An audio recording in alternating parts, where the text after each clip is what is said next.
The Gathering Storm, 1933 to 1940. Act 1, The Seeds of Fury, 1933 to 1938. The world expected peace.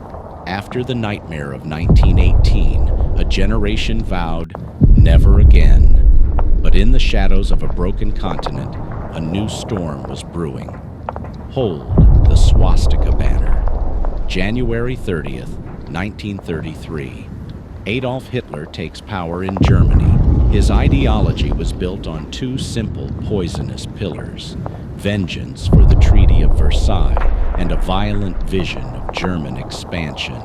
Slowly, deliberately, the charade of peace was dropped. Hitler defied the world, rearming a nation that was explicitly forbidden to own a war machine. By 1938, the tanks rolled back into the forbidden Rhineland. No one stopped him. The year 1938 brought the first major test, Czechoslovakia. At Munich, world leaders promised peace for our time. But all they had bought was a brief, terrified pause. The storm was on the horizon, and the air was growing cold. September 1st, 1939. 4:45 a.m., the date where the history of the world irrevocably split.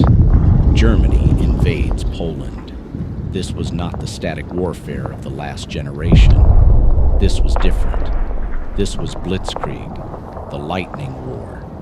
It was a terrifying symphony of speed, massed tank formations known as panzers, coordinating with infantry, smashing through front lines before the enemy could react.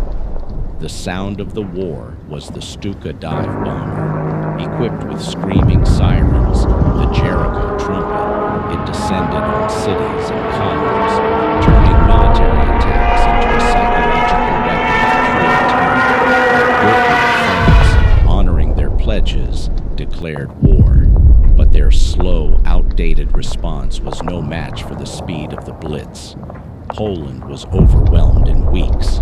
The Western Allies entered a quiet, nervous period, the phony war. Act 2, The Great Collapse, 1940, May 10th, 1940. The quiet ended. The German invasion of Western Europe began. They did not attack through the heavily fortified Maginot Line, but through the neutral forests of the Ardennes, a move experts dismissed as impossible. The Allied forces were instantly cut off. Their armies were pushed back to the narrow French coastline. The desperate fight was over before it began. Belgium and the Netherlands fell swiftly. In a desperate miracle, a colossal evacuation was ordered at the French port of Dunkirk. Over 338,000 Allied soldiers were saved by a flotilla of military and civilian little ships. It was a victory in defeat, but the miracle was overshadowed by the final, symbolic collapse. June 14th, 1940, German troops marched into Paris. The heart of Europe was under Nazi occupation. Act 4, Isolation, end 1940. The unthinkable had happened. France had fallen. Britain stood alone. Across the English Channel, Winston Churchill spoke defiance. But the truth was stark. The entire continent was now under the shadow of the swastika.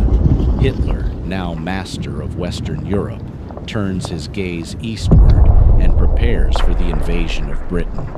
But the tide, barely visible, was about to be tested in the skies over London. The battle for the world was about to enter its second, most brutal chapter.